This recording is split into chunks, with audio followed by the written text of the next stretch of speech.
സലീംകുമാറിന്റെ തമാശകൾ കേൾക്കാത്ത സലീംകുമാറിന്റെ ഈ ചില ട്രോളുകളും ചില തമാശകളും ചില ബന്ധുക്കളും പറയാത്ത ദിവസങ്ങൾ മലയാളത്തിലുണ്ടായിരുന്നു നമുക്ക് പറയാം.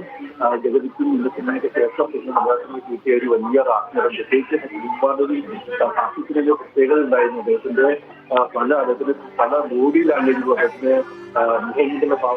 ലാംഗ്വേജിലും അദ്ദേഹത്തിന്റെ മുഖം കൊണ്ടുള്ള ഭാവങ്ങളൊക്കെ തന്നെയും ഒരു ട്രോളാക്കാൻ കഴിയുന്ന നിരവധി തമാശകളുണ്ടായിരുന്നു. അത്രത്തോളം മലയാളികളുടെ മനസ്സിൽ എല്ലാവരും നെഞ്ചിലേറ്റിയ ഒരു താരമാണ് സലീംകുമാർ എന്ന് പറയുന്നത്.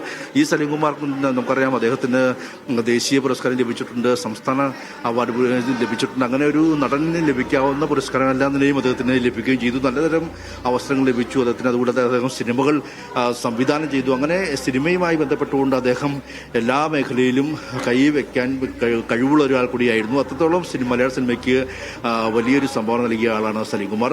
സലീംകുമാർ തന്റെ മിമിക്രി ജീവിതം ആരംഭിച്ചു. ആ മിമിക്രിയിൽ നിന്നും അദ്ദേഹം സിനിമയിലേക്ക് എത്തി. പിന്നീട് അദ്ദേഹത്തിന് തിരിഞ്ഞു നോക്കേണ്ടി വന്നില്ല. അദ്ദേഹത്തിന്റെയും മരണം വരെയും അദ്ദേഹത്തിന് സിനിമകളുണ്ടായിരുന്നു.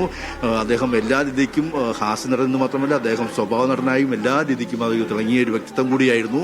അങ്ങനെ വ്യക്തിമുദ്ര പതിപ്പിച്ച സലീംകുമാറിന്റെ ഒരു വിയോഗം എന്ന് പറയുന്നത് സ്വാഭാവികമായും അത് മലയാള സിനിമയ്ക്ക് വലിയ നഷ്ടമാണെന്ന കാര്യത്തിൽ യാതൊരു സംശയമില്ല.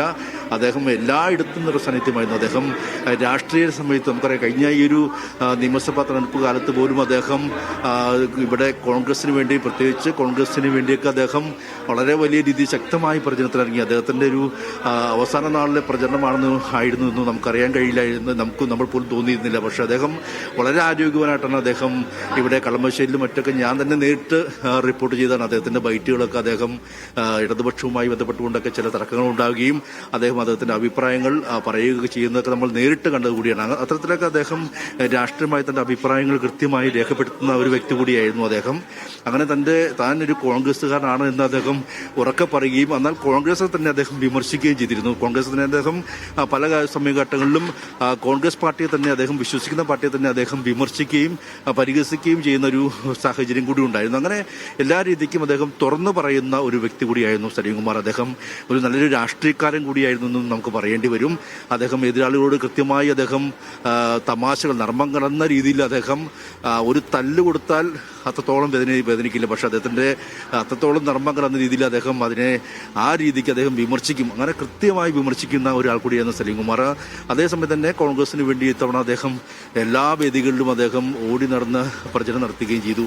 അങ്ങനെ കൃത്യമായ രാഷ്ട്രീയ ബോധവും ആ രാഷ്ട്രീയ പാർട്ടി താൻ ഇന്ന രാഷ്ട്രീയക്കാരാണെന്ന് തുറന്നു പറയുകയും ചെയ്ത ആൾ കൂടിയാണ് സലീംകുമാർ. അങ്ങനെ എല്ലാ രീതിക്കും അദ്ദേഹം പറവൂർക്കാരെ സംബന്ധിച്ച പറവൂർ ജനതയുടെ ഒരു അഭിമാനം കൂടിയായിരുന്നു, പറവൂരുകാരുടെ ഒരു അഹങ്കാരം കൂടിയായിരുന്നു സലീംകുമാർ എന്ന് പറയാം.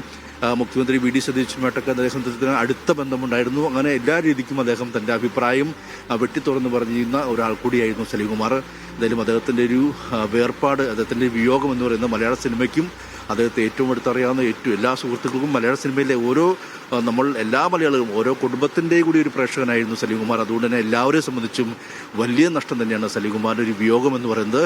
അതിപ്പോൾ അല്പസമയം മുമ്പ് അദ്ദേഹത്തിൻ്റെ മൃതദേഹം ഇപ്പോൾ നടൻ ദിലീപ് അടക്കമുള്ളവർ, രമേഷ് പിഷാരടി, ശ്വേതാ മേനോൻ, നാദിർഷ അടക്കമുള്ള നടന്മാരെല്ലാം തന്നെ ഇവിടെ എത്തി ഇപ്പോൾ അദ്ദേഹത്തെ അവസാനമായി കണ്ടു.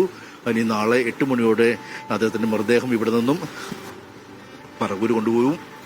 പറവൂർ ടൗൺ ഹാളിൽ പൊതുദർശനത്തിന് വയ്ക്കും. അതിനുശേഷം അദ്ദേഹത്തിന്റെ വീട്ടിലേക്ക് കൊണ്ടുപോയി സംസ്കരിക്കുമെന്നുള്ളതാണ് ഇപ്പോൾ പറഞ്ഞിരിക്കുന്നത്.